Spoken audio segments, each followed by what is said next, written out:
Bonjour à toutes et à tous et bienvenue dans ce nouvel épisode de l'émission politique du Parti de gauche. Aujourd'hui, on va parler énergie. Comme vous le savez, l'énergie est le moteur de notre société. On en a besoin pour se chauffer, pour communiquer, pour circuler. L'énergie est aussi un enjeu de souveraineté, car qui contrôle l'énergie, qui la produit, qui a accès aux ressources et qui a accès à l'énergie. L'énergie est également un enjeu climatique, car aujourd'hui, le modèle basé sur les énergies fossiles est au cœur des émissions de gaz à effet de serre. Donc pour en parler, on reçoit Nicolas Meillan. Vous êtes ingénieur et consultant spécialiste de la transition énergétique. Vous êtes également spécialiste de la stratégie industrielle. Est-ce que vous pouvez vous présenter, expliquer votre parcours ? Écoutez, bonjour et merci de votre invitation. Donc oui, effectivement, je suis ingénieur. J'ai fait l'école des travaux publics, donc ingénieur civil. Ensuite, j'ai fait une année aux États-Unis, au MIT, à Boston, toujours ingénieur civil. J'ai commencé comme ingénieur crash dans l'automobile. D'accord. Et puis après, j'ai assez rapidement travaillé sur les voitures électriques à partir de 2006, donc il y a 20 ans. Et donc, je suis tombé dans les voitures électriques. Et en regardant les voitures électriques, je me suis intéressé à ce qui se passait derrière la prise, donc à l'énergie en règle générale. Et donc, je regarde un peu ces sujets, énergie et transport, depuis une petite vingtaine d'années. Et j'ai aussi été conseiller scientifique pendant 4 ans auprès de France Stratégie. Pour essayer de, notamment, j'ai suggéré plusieurs choses qui ont été mises en place, comme mettre un bonus-malus sur le poids des voitures. Alors, ils ont gardé que le malus. Je suggérais aussi de donner de l'argent pour ceux qui achetaient des voitures légères, mais ça, ils ne l'ont pas pris. Et accessoirement aussi d'arrêter de subventionner les voitures électriques fabriquées en Chine. Parce que je me disais que les Chinois n'en avaient pas besoin de notre argent. Voilà. Très bien, c'est une belle présentation. Justement, pour rebondir là-dessus, est-ce que vous pouvez expliquer un petit peu quelle est la répartition énergétique en France ? Quelle part pour le nucléaire, le charbon, le gaz, et la part des énergies renouvelables, et quel type d'énergie renouvelable est-ce qu'on utilise ? Alors, on va parler de la France, et puis après on parlera quand même un petit peu... On va parler d'abord du monde, très rapidement, pour des grandes masses. En fait, au niveau mondial, 80% de l'énergie, c'est ce qu'on appelle les énergies fossiles, un peu plus de 80%. Okay. Énergie fossile, qu'est-ce que c'est ? C'est le pétrole, le gaz, le charbon. Le pétrole, ça sert beaucoup à se déplacer, notamment en voiture, en bateau, en avion. Le charbon, ça sert beaucoup pour l'industrie, pour les usines, et puis pour fabriquer l'électricité aussi. Et puis enfin, le gaz, ça a plusieurs usages pour l'industrie, pour fabriquer des engrais, pour le chauffage. Quand on regarde, nous, la France, on est un des pays... Il y a 2 pays comme ça qui ont lancé une transition énergétique en 1970 avec les chocs pétroliers. Il y a la France et le Brésil. Okay. Donc les Brésil, ils ont lancé beaucoup de biocarburants pour réduire au maximum la consommation de pétrole dans les voitures. Et nous, on a décidé de réduire la consommation de pétrole et de charbon dans nos centrales électriques. Donc on a remplacé pétrole-charbon par des centrales nucléaires.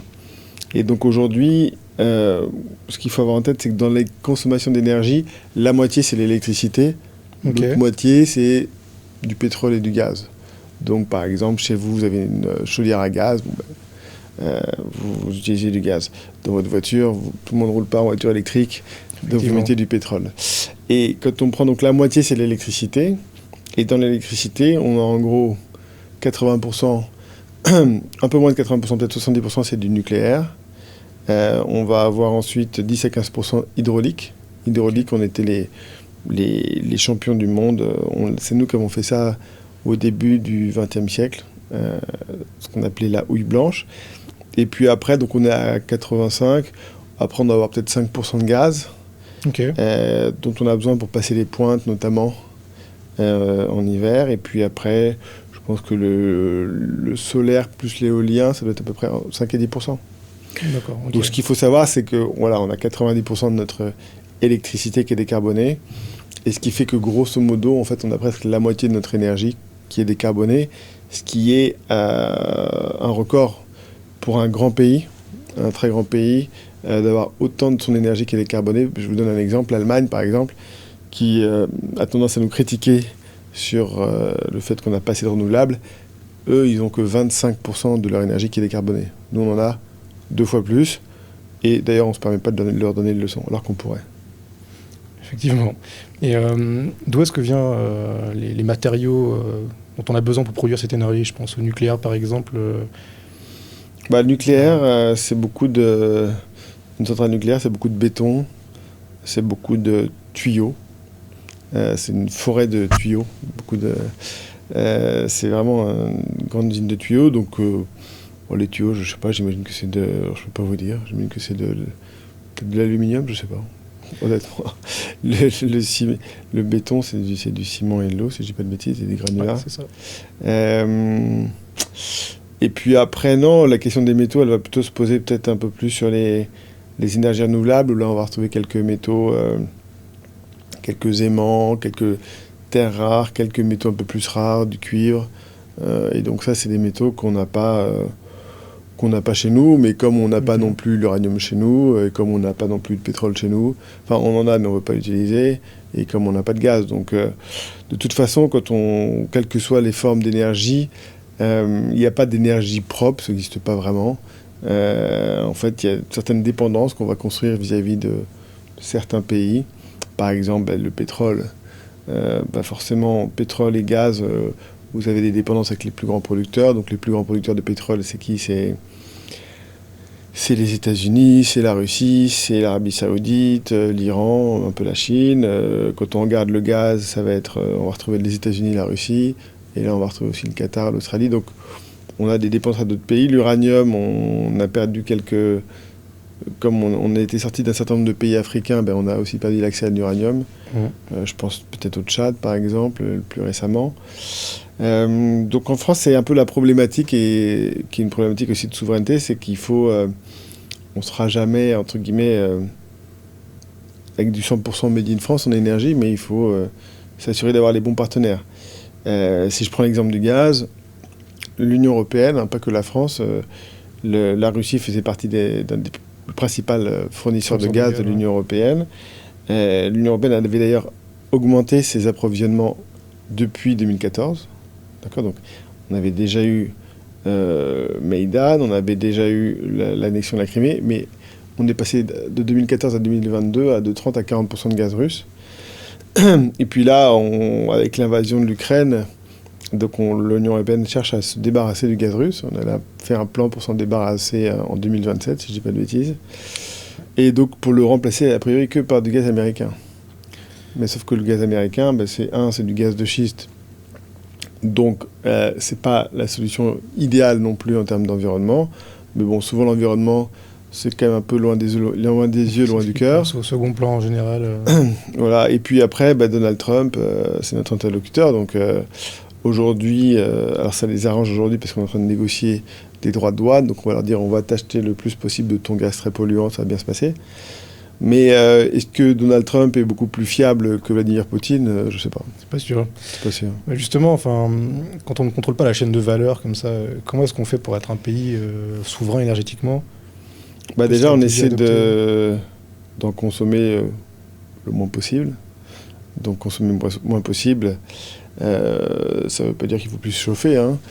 Mais typiquement, quand j'étais à France Stratégie, j'avais posé la question, est-ce qu'on est obligé de rouler tous en 4x4 ? Est-ce que c'est vraiment nécessaire, notamment en ville ? Est-ce que pour se déplacer, alors je comprends qu'on ait besoin d'avoir une grande voiture quand on fait des longs trajets, parce qu'on veut mettre des valises, etc. Est-ce que quand on fait les trajets du quotidien, est-ce qu'il faut absolument avoir un gros 4x4 ? Ou alors on peut faire ça dans une voiture plus petite ? Ou alors on peut faire ça peut-être en vélo ? Ou alors on peut peut-être faire ça un peu différemment ? Alors, c'est une question, quand on habite Paris, c'est facile quand on est à Paris de dire ça. C'est moins facile quand on est en dehors de Paris. Et la question se pose notamment pour les gens qui n'ont pas de transport en commun. Un transport en commun, ça, c'est pas pour tous les Français, malheureusement. Et donc là, quand on n'a pas dès qu'on est en dehors des villes, dès qu'on est un peu plus loin en périurbain, voire en monde rural, on est obligé d'avoir une voiture. Donc dans ce cas-là, qu'est-ce qu'on fait ? Et d'ailleurs, on l'a vu, ça pose un problème. Quand le prix de l'essence augmente trop vite, comme avec les gilets jaunes, quand il n'y a plus d'essence, on a eu des grèves avec Total, et donc les gens qui sont touchés, c'est pas les gens en ville, hein, c'est les gens, et donc c'est ces gens-là dont il faut s'occuper, parce que si on ne s'occupe pas d'eux, c'est eux qui vont s'occuper de nous. Ça va pas être drôle. Effectivement, mais du coup, comment est-ce qu'on fait pour se passer de la dépendance envers des pays comme la Chine ou les États-Unis qui produisent les matériaux dont on a besoin ? Est-ce que c'est possible même d'ailleurs pour un pays comme la France alors, sans passer, réduire, sans passer, ça prendra peut-être un petit peu de temps, mais je vais vous donner un exemple. Au niveau de l'Union européenne, on a décidé qu'on allait sauver la planète. Et donc, on va faire une neutralité carbone en 2050. Ambitieux. Pourquoi pas? Alors, c'est plus ou moins en ligne avec les accords de Paris. Hein, mais bon, on est les seuls à faire ça. Il faut savoir que l'Inde, la Chine, leur souci, c'est plutôt du bien-être de leur population, effectivement, augmenter la richesse par habitant, etc. Donc, nous, on veut faire ça, sachant que nos émissions, elles sont assez limitées et que ce qui se passe au niveau des émissions, c'est surtout dans les pays émergents. Mais pourquoi pas? Et donc, comment on veut faire ça? On s'est dit, si en 2050, on va être neutre en carbone, il faut que les voitures soient toutes électriques en 2035, parce que ça prend 15 ans à remplacer une voiture. D'accord? Une durée de vie, c'est 15 ans. Donc, si je veux que toutes les voitures soient électriques en 2050, il faut que je ne vende que des voitures électriques en 2035. Okay. Sauf que, si on dit que des voitures électriques en 2035, qu'est-ce qu'on va acheter? Les voitures fabriquées en Chine. Donc ça, c'est pas forcément très malin. Et vous avez même un organisme que je ne connaissais pas qui s'appelle la Cour des comptes de l'Union européenne, pas en France, qui fait des rapports aussi intéressants, comme la Cour des comptes, qui dit, en fait, on n'a pas la chaîne de valeur, on n'a pas accès aux métaux, donc on ne pourra pas les produire chez nous. Sous-entendu, il faudra les acheter aux Chinois. Donc, comment on fait? On se dit, on va essayer de faire des voitures électriques.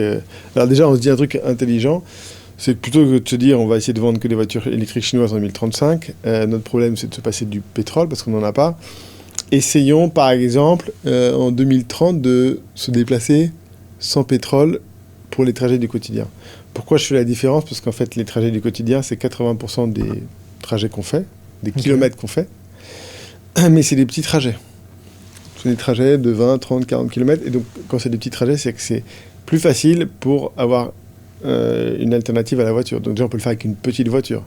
Mais on peut aussi le faire avec un vélo, voire un vélo électrique. Okay. Alors, pourvu d'avoir une piste cyclable, un équipement aménagé, ce qui, une fois de plus, existe souvent en ville, mais dès qu'on sort des villes, c'est plus compliqué. Mais donc, une petite voiture, ça pourrait faire... D'ailleurs, quand vous allez, par exemple... dans les régions comme en Champagne, près de Reims, il y a beaucoup de voitures sans permis là-bas. Ils y arrivent. Alors, ils ne roulent pas avec ça pour le plaisir, c'est parce qu'ils n'ont plus le permis, mais ça marche aussi. Donc, une petite voiture. À partir du moment où on a une petite voiture, on a besoin d'avoir pas une très grosse batterie, on peut avoir une petite batterie. D'ailleurs, elle n'est pas obligée d'être électrique, elle peut être aussi à essence, mais déjà, comme elle est petite, elle ne va pas beaucoup consommer. Et puis après, si on veut l'électrifier, dans ce cas-là, il faut essayer de mettre une batterie où on n'a pas des métaux, où on va être dépendant des Chinois. Par exemple, aujourd'hui, les principales batteries, c'est du nickel, manganèse, cobalt. Le cobalt, les Chinois contrôlent la chaîne de valeur du cobalt. Donc, on serait pieds et poings liés avec eux. Mais il y a une entreprise qui s'appelle Tiamat, par exemple, en France, qui a développé une batterie au sodium-ion. Et dans ce cas-là, on n'a plus tous ces métaux. On n'a pas de lithium, on n'a pas de manganèse, on n'a pas de cobalt. Et donc là, on a une solution qui nous permet de nous affranchir des dépendances. Donc c'est un petit peu comme ça qu'il faut essayer de réfléchir, mais il faut partir du besoin. Il ne faut pas se dire je vais prendre le 4x4 actuel et je vais essayer de faire autre chose parce que ça va être très compliqué. Oui. Il vaut mieux essayer de savoir quel est ton besoin, quel est le bon véhicule en fonction de ta typologie qui est adapté à ton besoin et qu'est-ce qu'on peut mettre dans ce véhicule pour ne pas être trop dépendant des Chinois. Ce qu'on ne fait pas pour l'instant. D'ailleurs, justement, je vais rebondir sur la dépense énergétique. C'est quoi les secteurs qui consomment le plus en France aujourd'hui? Qui consomment le plus d'énergie? C'est une bonne question. Vous avez différents types d'énergie. Une fois de plus, le pétrole, il va être principalement utilisé dans le transport, plus la moitié. Okay. Et après, un petit peu dans le secteur de la chimie, qui peut être à base de pétrole. Mais non, parce que par secteur, c'est pas facile. Je peux vous dire par énergie, l'industrie, moi je vais regarder par rapport aux émissions de CO2, ça va être un peu plus simple. L'industrie a beaucoup réduit sa consommation d'énergie, ça c'est un peu le problème, parce que c'est à la fois des bonnes nouvelles, elle fait des choses de manière plus efficacement, mais c'est aussi une mauvaise nouvelle, c'est qu'il y a moins d'usines, donc ça consomme moins d'énergie. Effectivement, il me semble que le transport c'est à peu près 30%, je ne vais pas vous dire de bêtises, mais ça se trouve très facilement, je suis sûr que le chat GPT doit savoir. Par secteur, mais je dirais le transport, peut-être 30%, Après, vous avez l'industrie, j'imagine quelque chose autour de 20%. Vous allez avoir ce qu'on appelle le bâtiment et le tertiaire. Donc ça, c'est nos habitations, c'est les bureaux, c'est les centres commerciaux, etc. Et puis après, peut-être un petit peu d'agriculture et je voulais revenir sur la question de la sobriété énergétique. Vous avez commencé à l'aborder tout à l'heure. Et on dépense vraiment une énergie assez folle quand même aujourd'hui. Sur quoi, à part la mobilité, est-ce qu'on peut rationner au niveau des besoins, par exemple ? Alors ça a été beaucoup fait pendant le Covid. Hein. Donc quand vous êtes chez vous, ce qui consomme de l'énergie, c'est quand vous vous chauffez, souvent. Ouais. Donc là, l'isolation, du coup. Ça peut être se chauffer un peu moins. Donc au lieu, je crois qu'à l'époque, au lieu de 22 ou 21, vous êtes à 20 ou 19. Je crois que c'est 19 dans les bureaux. Voilà, 19, une façon de moins consommer de l'énergie. Après, pour ceux quand vous prenez une douche, quand vous prenez une douche de 5 minutes, vous consommez moins d'énergie qu'une douche d'une demi-heure, ça forcément. On avait les lumières qui consommaient pas mal d'énergie, mais maintenant c'est vrai qu'on a pas mal changé et passé au LED. Donc c'était toujours important d'éteindre ces lumières. Donc ça c'est un peu ce qui nous touche dans la vie du quotidien. Les voyages, ça consomme de l'énergie. Quand vous prenez l'avion, là, ça consomme un peu d'énergie, par exemple. On a sans doute, on s'en rend pas compte quand les gens qui font les calculs dans l'aviation, ils vous disent toujours oui, quand vous êtes en avion, ça consomme, vous consommez 3 à 4 litres au 100 par personne. Mais sauf que vous faites 6000 km, quoi. Donc ça fait pas mal de carburant. Non, consommation d'énergie, qu'est-ce qu'on a d'autre ? Je pensais au commerce, par exemple. Le commerce, oui, mais la publicité. Ouais, la publicité, les panneaux, la publicité. Je pourrais pas vous donner d'ordre de grandeur. Hein. Les commerces, oui, généralement quand il y a la clim, on leur recommande de fermer la porte, quoi. Mais je pourrais pas vous dire poste par poste. Je sais qu'on a fait pas mal d'efforts, mais que maintenant on a un autre problème, c'est qu'on n'en consomme pas assez. C'est-à-dire notamment en Europe, si vous voulez, comme on a développé depuis 15-20 ans des énergies renouvelables qu'on est venu mettre en plus de ce qu'on avait déjà, mais que la demande d'électricité baisse, on a un problème, notamment à l'heure du déjeuner, quand il y a beaucoup de soleil, c'est qu'on ne sait pas quoi faire de l'électricité. Et on n'a pas la moyenne de le consommer, et ce qui fait qu'on a des pertes, en fait. On a des prix négatifs. On vous paye pour utiliser l'électricité. Donc par exemple, hier, je crois que la Belgique payait 450 € du mégawattheure pour qu'on la débarrasse de son électricité qu'elle avait. D'accord.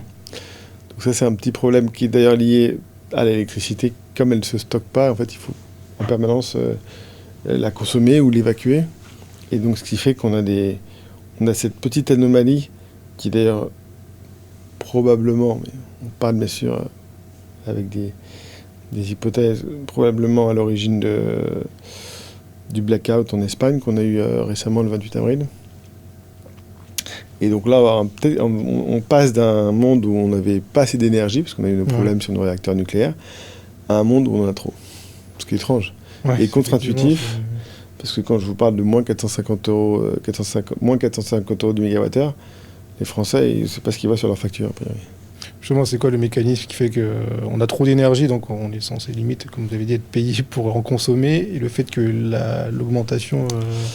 parce que les prix de l'électricité sont fixés, ont des mécanismes de fixation des prix qui sont assez décorrélés des prix de marché. Donc vous pouvez avoir... Il y a un lien, bien évidemment, mais aujourd'hui, si vous voulez... Auparavant, notre électricité, combien on l'a payée, vous savez, on a beaucoup de réacteurs nucléaires. EDF, regardez combien coûtaient leurs réacteurs, combien leur coûtait de faire fonctionner leur entreprise, il y avait une petite marge, et puis ça faisait un coût de l'électricité. Maintenant, le prix de l'électricité sur votre facture n'a aucun rapport avec le coût de la production en France. Parce que moi, je voulais vous parler de l'AREN, je ne sais pas comment ça se prononce, ou c'est l'AREN, c'est ça, oui. Ce décret européen, du coup, qui a... Alors, c'est pas un décret européen, c'est une exception française. Ah, c'est une exception française, okay. Voilà. Je pensais que c'était un décret européen. Est-ce que vous expliquez un petit peu ce que c'est et les conséquences que ça a eu, du coup, sur Ouais. l'électricité ? Alors, l'Arenh, donc on va reprendre l'histoire, parce qu'on est obligé de donner un peu de contexte. Donc au début, donc les Français, avec 50,52 ou un peu plus, disent oui à Maastricht, en 91. C'est ça. Et donc Maastricht, c'est quoi? C'est libre circulation des biens, des services, de l'argent, etc. Et donc il faut que tout devienne un marché, y compris l'énergie. Et donc il y a des initiatives dans les années 90, je crois que c'est 96, la première directive pour faire un marché européen de l'électricité. Et donc qu'on ait une ouverture à la concurrence, puisqu'en France on avait un monopole d'EDF qui faisait et la production et la transmission de l'électricité et sa distribution. Et donc l'Europe a demandé premièrement de découper EDF en morceaux, mais elle a découpé y compris ses petits amis dans les autres pays européens, donc en séparant la production EDF, la transmission, les réseaux de transport, les grandes autoroutes, ça c'est RTE. Ouais. Et après la distribution, c'est ERDF qui est devenu Enedis maintenant. Okay. Et donc, on a voulu faire de la concurrence sur l'électricité, mais il n'y avait qu'un seul producteur. Donc, par exemple, les nouveaux acteurs, au début des années 2000, ils se plaignaient de ne pas pouvoir faire la concurrence à EDF parce que EDF avait un quasi-monopole. Donc, ils nous ont attaqués à la Commission européenne. Ils nous ont attaqués au niveau européen. Et donc ça, la France a eu 2 attaques. 1, parce que le marché n'était pas ouvert à la concurrence. Et 2, parce qu'elle avait mis en place des mécanismes qui étaient des tarifs réglementés pour les entreprises notamment, les tarifs verts et les tarifs jaunes, et que ça permettait de les protéger contre les envolées de prix de marché. Et ça, l'Allemagne n'a pas aimé parce qu'elle dit que c'est de la concurrence déloyale. Et elle nous a attaqué aussi parce que, en gros, notre électricité était trop bon marché. Okay. Et donc, par rapport à ça, il y a eu une commission qui s'appelle la commission Chamsor qui s'est réunie en 2009 et qui a imaginé un mécanisme pour traiter ces contentieux au niveau de la Commission européenne. Et donc, c'est là où le mécanisme de l'Arenh a été imaginé, où EDF allait mettre à disposition de ses concurrents un quart de sa production nucléaire, donc 100 TWh, au prix de 42 € du mégawattheure. Et donc ça, c'est une dérogation, si vous voulez, au prix de marché, parce que vous avez beaucoup de pays européens où le prix de l'électricité pour le consommateur, c'est 100% le marché. Okay. Là, nous, ça permettait d'avoir le marché égal que à 30% et le nucléaire à 70%. Donc, quelque part, c'était une protection. Okay. On se protège, on a 70% qui est du nucléaire à 42 et 30% qui est du marché. Et avec cette Arenh, ce qu'a demandé la Commission européenne, c'est de mettre fin aussi aux tarifs jaunes et aux tarifs verts. Donc c'est les tarifs réglementés pour les TPE, les PME et les grandes entreprises. Sachant que les plus grandes entreprises, les industriels, eux, ont un accès direct à l'Arenh. Donc, dans l'affaire, qui s'est fait avoir? Les entreprises. Les petites entreprises, les TPE, les PME, qui de toute façon sont un peu dans le collimateur de la Commission européenne, parce qu'elle aimerait un monde qu'avec des grandes entreprises que des licornes. Et donc c'est eux qui ont le plus souffert, si vous voulez, pendant la crise, parce que c'est eux qui ont vu leur prix multiplié par 10, et eux, ils n'avaient pas de bouclier tarifaire. Donc l'Arenh, c'était donc plutôt une bonne chose, c'était une réponse, c'était la réponse française, mais elle avait quelques défauts qui n'ont pas été corrigés. Le principe, un des défauts, c'était par exemple que les producteurs alternatifs n'avaient aucune obligation de produire. Okay. Alors, ce n'est pas des producteurs alternatifs, c'est des fournisseurs alternatifs. Ils n'avaient pas d'obligation de produire, et donc, en fait, beaucoup d'entre eux ne produisaient que des factures. Donc, en fait, ils rachetaient l'électricité à EDF pour la revendre. Ok, donc avec une marge en plus, j'imagine. Bah, bien sûr, avec une marge en plus, donc valeur ajoutée, 0. Et donc, ce qui fait qu'on est passé quand même du pays où il y avait un fournisseur monopole à plus d'une centaine.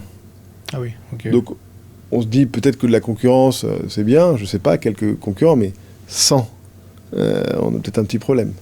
Et on a notamment un problème parce que ces 100 fournisseurs, ils avaient le droit au départ à 100 TWh, mais ils en ont demandé de plus en plus. Et notamment, ils en ont demandé, comme ils étaient très nombreux et qu'ils avaient pris beaucoup de clients à EDF, et ils ont demandé plus de 100 TWh d'électricité. Et là, qu'est-ce qui se passe? Ça a un impact directement sur notre facture. Parce qu'en fait, vous vous rappelez, je vous ai dit, le nucléaire, c'est 70%, et le marché, 30% sur la facture. Mais sauf que quand ils demandaient plus que 100 TWh, je prends l'exemple, s'ils demandent 150 sur 100, Ok. en fait, ils vont avoir accès il n'y a que 100. Donc, ils vont avoir accès qu'aux 2 tiers de ce qu'ils ont demandé. Et ces 2 tiers-là, 100 divisé par 150, ces 2 tiers-là, ils vont s'appliquer sur votre facture. Donc, au lieu d'avoir 70% de nucléaire, vous allez avoir 2 tiers de 70%. Et ça fait que la part du nucléaire, elle est passée de 70 à 45, et que la part du marché, elle a explosé, elle est passée donc de 30 à 55. D'accord. Et comme en même temps, les prix du marché avaient été multipliés par 4, et ben ça vous fait quelque chose qui explose. Donc ça, c'était le premier défaut.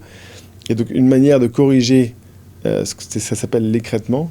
Une manière, c'est de dire, chaque producteur alternatif ne peut pas vendre plus de 4 fois sa production.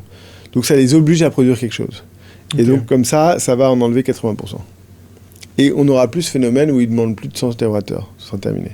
Donc, comme ça, on est sûr que le nucléaire, c'est moins de 70%. Et pour que ce soit encore plus protecteur, on va intégrer aussi de l'hydraulique dedans. C'est-à-dire que là, l'AREN, c'est l'accès réglementé peut-être, à l'électricité nucléaire historique. Ben, on pourrait faire l'accès réglementé à l'électricité décarbonée historique. Donc on rajoute en plus l'hydraulique. Et donc comme ça, la part de la facture qui est du décarboné, c'est pas 70 avec du nucléaire, c'est 80 nucléaire plus hydraulique. Ok. Et on sait que ces 80, ils sont à 50 €. Donc quoi qu'il arrive, on aura sur notre facture 80% qui sera à 50 € du mégawattheure. Donc si jamais les 20% restants qui correspondent à la part physique du marché, parce que le marché en fait on l'utilise notamment aux pointes pour passer les pointes. Donc si ces 20% là, ils font x2, x3, x4, bah, comme c'est que 20%, l'impact sera limité. Mais donc, moi c'est l'idée que je défends depuis longtemps. On avait une dérogation qu'on avait obtenue auprès de la Commission européenne qui avait validé. Elle avait des défauts, personne n'a jamais voulu les corriger, soit. Mais maintenant, on aurait plutôt intérêt à prolonger ce mécanisme et à gommer ces défauts. Comme je vous ai parlé, l'écrêtement, les fournisseurs alternatifs doivent produire au moins un quart de ce qu'ils vendent et intégrer l'hydraulique. Et là, on garantira aux Français un accès à l'électricité abondante et bon marché. Il reste le problème des entreprises. Et donc pour moi, les entreprises, je considère que la France c'est la plaque tournante de l'électricité en Europe. Elle est en position de force. C'est elle qui stabilise le réseau avec toutes ces machines tournantes. C'est elle qui fournit en grande quantité d'électricité décarbonée. Donc on est en position de force. Donc nos entreprises, elles doivent pouvoir bénéficier de cet avantage compétitif et donc de tarifs jaunes et tarifs verts qu'elles doivent pouvoir remettre. C'est vraiment fondamental, si vous voulez, parce que la neutralité carbone en 2050, c'est bien. La manière la plus facile d'y arriver, c'est le suicide collectif. C'est a priori la stratégie de la Commission européenne. Bon, c'est bien, mais c'est pas un projet d'avenir, c'est pas un projet pour les enfants et pour les jeunes. Un vrai projet d'avenir, c'est ce qu'ont fait nos grands-parents, c'est de dire on veut accès à une électricité bon marché, abondante et décarbonée. Donc, et on fait tout pour y arriver. Et la première pierre, c'est ce que je viens de vous dire. Justement, je vais rebondir sur la question du nucléaire, parce que il y a des pour et des contre, même notamment à gauche, par exemple. Et est-ce que c'est une solution de long terme, le nucléaire? Parce que certes, c'est décarboné, mais la production d'énergie nucléaire nécessite des matériaux rares, dont on n'a pas l'accès, comme vous l'avez dit tout à l'heure.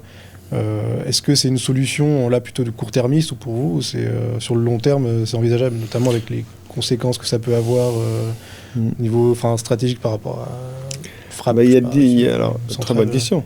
Effectivement, sur les réacteurs qu'on utilise actuellement, ils utilisent comme carburant de l'uranium 235. L'uranium 235, c'est une toute petite part de l'uranium qui est dans la nature. Et donc ça veut dire quoi? Ça veut dire que comme tous les pays au monde, en dehors d'Europe, développent le nucléaire, on pourrait avoir une contrainte sur cet uranium à horizon deuxième moitié du XXIe siècle.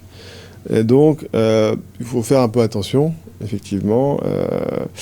Et donc l'uranium le nucléaire actuel peut nous permettre, on va dire, de viser la fin du XXIe siècle, mais il faut penser à la suite. Alors la suite, il se trouve qu'on y pense déjà depuis longtemps. On y pense depuis les années 70 avec un réacteur qui s'appelait Phénix et Super Phénix, c'est la génération d'après. Et malheureusement, ces réacteurs-là, on avait 20 ans d'avance. Alors pourquoi est-ce qu'ils sont intéressants ces réacteurs? Je vais juste vous expliquer assez rapidement. Parce que ce qu'on met dedans pour le consommer, il peut consommer tous les déchets. Okay. Donc tous les déchets qu'on a accumulés à date, ils peuvent servir comme carburant dans ce réacteur, première chose. Deuxième chose, il ne fonctionne plus à l'uranium-235, mais à l'uranium-238, et lui, il y en a beaucoup plus dans la nature. Donc on enlève cette contrainte de l'uranium, et on dit qu'on ferme le cycle, parce qu'en fait, comme on va utiliser les carburants, ce serait pratique. Et puis après, vous avez une sécurité qui est passive, c'est-à-dire que s'il y a un problème, il s'arrête tout seul. Ce qui n'est pas forcément le cas. Donc il y a quand même un certain nombre d'avantages. Et ça, malheureusement, c'est un projet... Si je poussais un peu, je pourrais vous dire que c'est un réacteur nucléaire écologique, si vous voulez. Parce qu'en fait, toutes les problématiques des écologistes sont adressées par ce réacteur. C'est-à-dire qu'en fait, les déchets qui sont... Il n'y a plus de déchets, c'est terminé. Les déchets qu'on avait, eux, entre guillemets, on les brûle tous, donc on s'en débarrasse. Et ça, c'est décarboné aussi Ah, bien sûr, bien sûr. Et il n'y a plus de déchets. Et donc, le comble, c'est que ce sont les écologistes qui ont tué le projet. Alors que c'était vraiment le réacteur, réacteur nucléaire écologiste, quoi. Et ils ont tué ça avec Corinne Lepage dans les années 90, suivi de Dominique Voynet. Ok, donc vous proposez en fait de réhabiliter ce... Oui, je pense que je ne suis pas le seul. Mais alors ça avait été réhabilité au départ, puisque comme c'était quand même un grand gâchis technologique, Jacques Chirac, au début des années 2000, avait lancé un projet qui s'appelait Astrid, qui reprenait un peu la suite, tout ce qu'on avait appris, etc. Et puis ça, Emmanuel Macron y a mis fin en 2019, parce que comme il est très important pour lui d'atteindre les 3% de déficit de Bruxelles, eh bien, il faisait des petites économies de bout de chandelle. Donc là, il faudra relancer. Bon, la vérité, c'est que en fait, nous, pendant qu'on discute, qu'on papote, il y a des gens qui travaillent aux États-Unis, en Chine, en Russie, et que, vous le savez peut-être, mais nos réacteurs nucléaires aujourd'hui, c'est des réacteurs américains au départ. Donc c'est de la licence Westinghouse, qu'on a francisé sur les derniers réacteurs, mais c'est des réacteurs américains. Sur cette génération-là, mais la prochaine génération, ce sera sans doute des réacteurs chinois ou russes. Ok. Donc en fait, on restera quand même de toute façon un peu dépendant de ces grosses puissances. On avait la possibilité de ne pas en dépendre, mais on s'est tiré une balle dans le pied et on s'est sacrifié tout seul. Donc après, ça devient compliqué. C'est sûr que quand vous avez... Et c'est un peu un syndrome français. On est assez bon, on développe pas mal de technologies, mais parfois, on a un petit peu du mal à les industrialiser, ou on aime bien se tirer les balles dans le pied. Donc ça, c'est ce qu'on a fait. Là, on pourrait se relancer, mais il faudrait qu'il y ait des... Donc là, comme on a un start-upper à l'Élysée, il aime bien faire des start-up du nucléaire. Bon, c'est compliqué, une start-up dans quelque chose où il y a des investissements qui sont très importants. Il vaudrait mieux avoir une entreprise et tout miser dessus. À mon avis, ce serait plus efficace. Mais donc non, de toute façon... Il n'y a pas de... La souveraineté, c'est la gestion de ses dépendances. Choisir sur quoi et de qui on est dépendant. Mais c'est vrai qu'aujourd'hui, on a parlé d'énergie, mais on pourrait parler un peu d'industrie, si vous voulez. On a découvert pendant le Covid qu'on s'était désindustrialisé et qu'on était un des pays les plus désindustrialisés d'Europe. Les masques, par exemple, qu'on ne peut plus produire. Voilà, donc les masques, alors ça nous a fait des très belles histoires, des usines qui sont mises à faire des masques, etc. C'était incroyable. Puis dès qu'on a pu réimporter des masques depuis la Chine, des fois moins chers, on ne s'est pas privé de le faire. Notamment, moi j'avais regardé un appel d'offres public du Sénat qui mentionnait spécifiquement des masques fabriqués en Chine. Donc on est très très dépendant des Chinois aujourd'hui. On le voit, on l'était quasiment sur tout sauf les voitures. Et on est en train de le devenir fortement sur les voitures. Donc ça, c'est... Dans un monde où tout le monde est copain, ça va. Alors ça va, mais ça pose des problèmes parce qu'en fait, tous les salaires d'ouvriers qu'on n'a pas en France, etc., on les paye dans nos importations. C'est quand même moins de boulot. Il faut quand même utiliser les gens ailleurs. C'est un véritable problème. L'industrie, c'est quand même... Ça permet de créer beaucoup d'emplois, en fait. Des emplois directs dans l'usine, indirects à côté de l'usine. Et ça, malheureusement, on n'en a plus beaucoup. Justement, on a pris beaucoup de retard, j'imagine, pour réindustrialiser la France. Mais est-ce que c'est encore possible, notamment sur les matériaux? Alors déjà, on a arrêté de se désindustrialiser. Donc ça veut dire que On a détruit de l'emploi industriel jusqu'en 2017. Depuis 2017, on n'en détruit plus. On n'en crée pas, mais on n'en détruit plus. Donc, voir le verre à moitié plein. Et après, pour se réindustrialiser, si vous voulez, avec la doctrine de l'Union européenne qui est la doctrine du libre-échange, d'abaisser toujours au maximum les tarifs douaniers, ça va être difficile. Ça va être difficile parce qu'on a des pays contre qui on est concurrence, qui ne se privent pas pour subventionner leur industrie. Nous, on va être beaucoup plus cher. Déjà, on est plus cher aussi parce qu'on a des droits sociaux qui sont plus qu'en Chine, etc. Donc ça se comprend bien. Mais, et puis après, on n'a plus les échelles, si vous voulez. L'industrie, c'est une économie d'échelle. C'est-à-dire que c'est la taille de l'usine qui va faire que le prix va être bas. C'est un exemple, mais si vous multipliez la taille par 2, c'est presque 2 fois moins cher, quoi, grosso modo. Donc les Chinois, ils ont des usines très très importantes. Ils ont quelque chose qu'on n'a pas bien fait en France, et ça va nous coûter un peu cher, c'est que depuis 20 ans, en fait, on a préféré ouvrir des usines ailleurs, comme en Europe de l'Est, par exemple, dans l'automobile, plutôt que moderniser nos usines chez nous. Ce qu'a très bien fait, par exemple, l'Italie. Ils ont beaucoup de robots. Et ça, c'est un peu inquiétant, parce que quand on est un petit peu à l'heure, on entend parler un peu d'intelligence artificielle un peu partout. C'est sûr qu'à un moment donné, les gains de productivité, ça consiste en quoi, en fait? Ça consiste à remplacer des gens par des machines, très souvent. Nous, a priori, on n'a pas fait le... On pourrait, si vous voulez, plus facilement relocaliser. Si on coûte un peu plus cher, qu'on a un coût du travail plus élevé, si les usines sont plus automatisées, dans ce cas-là, l'écart est moins important. Et donc, on pourrait faire revenir des usines, et il y aurait toujours des emplois. Il n'y en aurait pas autant, bien évidemment, mais il y aurait toujours des emplois, et ces emplois, il vaut mieux qu'ils soient chez nous qu'ailleurs. Mais ça pose un problème peut-être de justice sociale. Je veux dire, si on réindustrialise, mais que ce sont des machines qui... il y aura toujours des gens pour faire marcher les machines et pour les réparer et les entretenir. Donc si vous avez le choix entre une usine avec des machines chez vous et une usine avec des machines ailleurs, il vaut mieux qu'elle soit chez vous. C'est toujours, d'ailleurs, sur la voiture électrique, les fabrications de batteries, c'est beaucoup de robots. C'est très robustier. Je voulais rebondir justement sur ce que vous disiez tout à l'heure par rapport au fait qu'en France, ça va être compliqué de réindustrialiser parce qu'on a un retard assez conséquent. Mais au niveau de l'Union européenne, est-ce que c'est possible ou on peut s'en sortir quand même tout seul dans les politiques qui vont avec? Dans l'Union européenne, on est le pays le plus désindustrialisé. Donc on ne parle pas de l'Allemagne. Alors, mais l'Allemagne, elle, avait quand même encore... Pour vous donner un ordre de grandeur, la France, c'est un peu moins de 10% de notre PIB qui est dans l'industrie. C'est-à-dire qu'on est à peu près au niveau de la Grèce.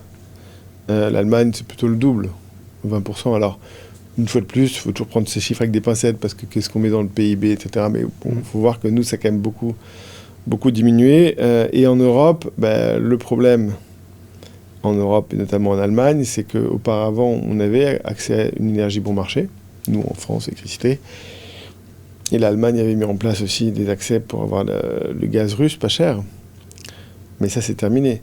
Et donc, maintenant qu'on n'a plus accès au gaz russe pas cher, on a des coûts d'énergie qui sont 3-4 fois plus élevés qu'aux États-Unis et qu'en Chine. Donc oui, est-ce que c'est possible de réindustrialiser en Europe? Ça va être très difficile. Si on n'est pas en mesure, et donc on en revient à ce que je disais tout à l'heure, si on n'est pas en mesure de retrouver une énergie bon marché, il n'y aura pas de réindustrialisation, non. Ce sera impossible. En fait, il faut d'abord régler la question de l'énergie, vous voulez dire? Il faut régler la question de l'énergie, mais donc la question de l'énergie, comment on fait? Alors, l'électricité, on en a parlé. Alors, si je veux aller un petit peu plus loin sur l'électricité, moi, si j'étais président, qu'est-ce que je ferais? Aujourd'hui, le prix de l'électricité a été multiplié par 2 en 10 ans. Par 2, hein. OK. Fois 2. Donc, on payait 12, 13 centimes du kilowattheure sur votre facture, et aujourd'hui, c'est plutôt 25. Bon, qu'est-ce qui a changé en 15 ans? En disant, rien. À part qu'on a rajouté en plus beaucoup de panneaux solaires, beaucoup d'éoliennes, qui... c'est pas qu'elles sont pas nécessaires, mais en fait, en France, on avait déjà une électricité décarbonée et abondante. Donc, qu'est-ce qui se passe avec ces moyens de production en plus? On on fait baisser la part du nucléaire, bon, pourquoi pas. Mais on paye 2 fois l'électricité. Donc quand vous payez 2 fois l'électricité, en fait, c'est pas vraiment choquant que le prix double. Hein, puisqu'on la paye une fois pour le solaire et une fois pour le nucléaire, même si le nucléaire marche pas. En fait, ça a été fait de façon, enfin, je veux dire, cette transition vers le renouvelable si a été vous mal voulez, faite, au final. dans n'importe quelle entreprise, n'importe quel marché, il y a ce qu'on appelle la loi de l'offre et de la demande. D'accord ? Donc vous avez une demande, et puis en face, vous mettez une offre. Si la demande, donc c'est ce que les gens achètent, si elle diminue, et qu'en même temps que les demandes diminuent, l'offre augmente, qu'est-ce qui se passe ? Les prix baissent. Parce qu'il y a trop d'offres par rapport à la demande. Ça s'adapte en permanence. Si votre demande augmente et qu'il n'y a pas assez d'offres, les prix montent. Mais là, si vous voulez, on rajoute la demande d'électricité. Les gens ne le savent pas, mais elle baisse depuis 15 ans. Depuis 2009. Pour différentes raisons. Une des raisons, c'est par exemple qu'on remplace nos ampoules halogènes par des ampoules à LED.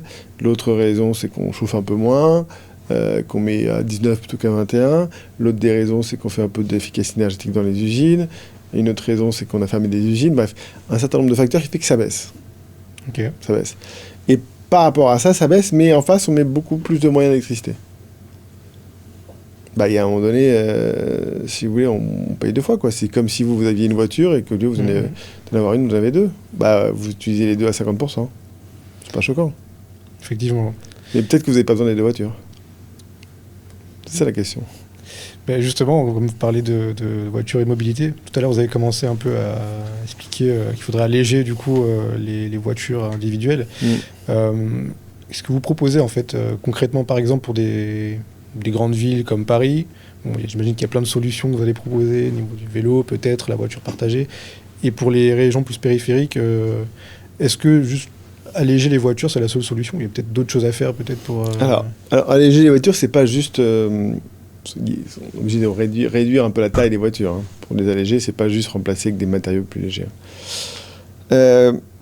Alors, quand on n'est pas en ville, donc c'est vraiment la configuration qui touche la majorité des Français, on n'a pas de transport en commun.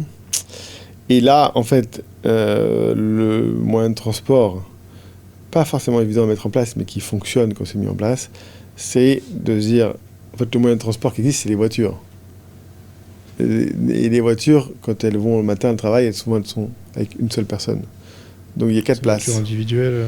Donc vous avez 4 places à chaque fois qui passent, et donc c'est le covoiturage.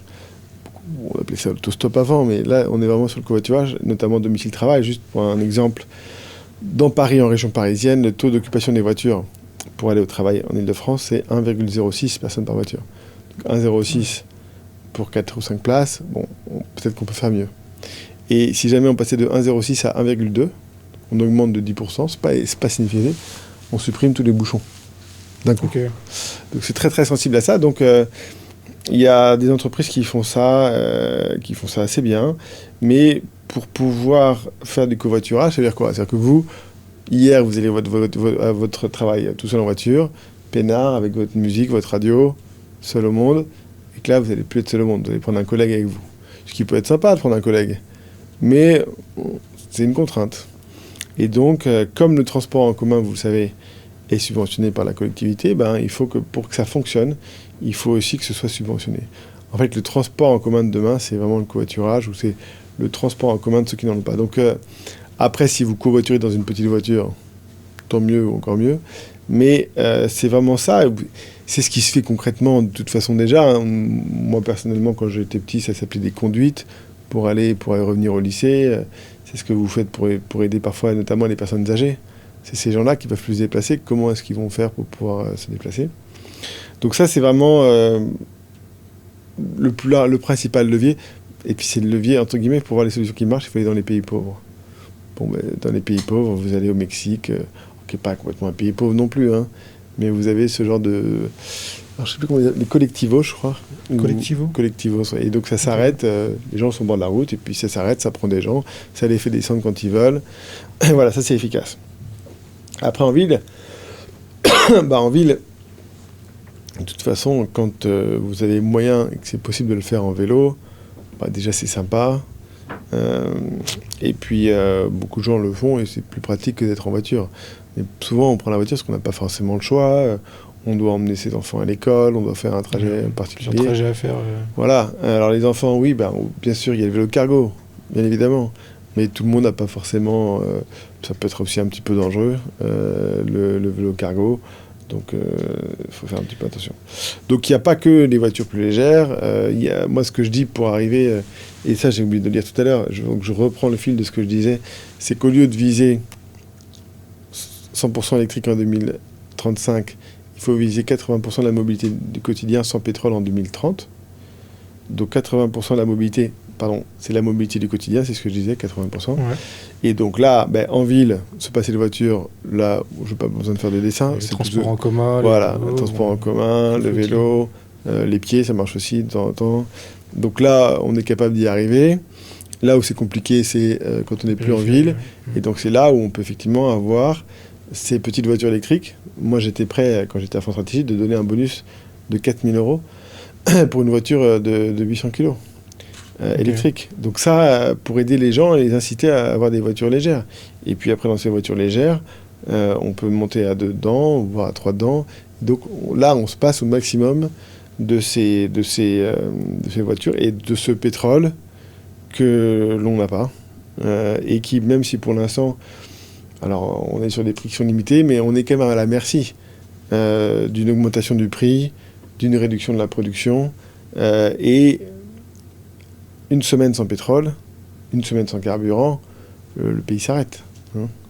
C'est comme un blackout. Les gens ne peuvent plus se déplacer, ils ne peuvent plus aller travailler. Alors même si aujourd'hui il y a un peu de télétravail, c'est très, très compliqué, notamment parce qu'il y a beaucoup de métiers qui ne se télétravaillent pas. Oui. Effectivement. Mais du coup, ça pose quand même la question aussi des matériaux qui sont utilisés sur ces véhicules. Parce que c'est des matériaux rares qui ne sont pas forcément réutilisables. Non, pas forcément. Non, vous savez, il y a pas mal de recyclage dans une voiture. Hein. Le principal matériau d'une voiture, c'est l'acier. Ça, c'est plutôt, il me semble, assez bien recyclé. Les batteries, aujourd'hui, par exemple, les batteries au plomb, c'est ce qui est le mieux recyclé dans une voiture. Je crois que c'est 90 voire 95% de recyclage. Sur les batteries des voitures électriques, il y a des normes. C'est une des bonnes choses que fait l'Union européenne. Donc il y a des normes qui obligent à effectivement recycler ça, parce que ces matériaux-là, effectivement, que ce soit le cobalt, le lithium, on les a pas chez nous. Si une fois que la batterie est terminée, on les récupère pas, on est un peu stupide. On a intérêt à les garder. Donc ça, il y a une filière qui se mettra en place. Mais on est un petit peu au début de la voiture électrique, hein, si vous voulez, parce que ça a commencé vers 2010. Si la voiture dure 15 ans, on est en 2025, entre guillemets, là, on va commencer à avoir des premières batteries, etc. Donc, il faut mettre en place cette filière du recyclage. Elle peut avoir d'autres usages. Peut-être qu'elles ne finiront pas à nouveau dans une voiture. Peut-être qu'elles serviront, par exemple, pour nous aider à éviter les blackouts, comme on en a eu en Espagne récemment. Donc, il y a des deuxièmes vies. Non, mais dès qu'on est sur les métaux, a priori, les filières de recyclage se mettront en place.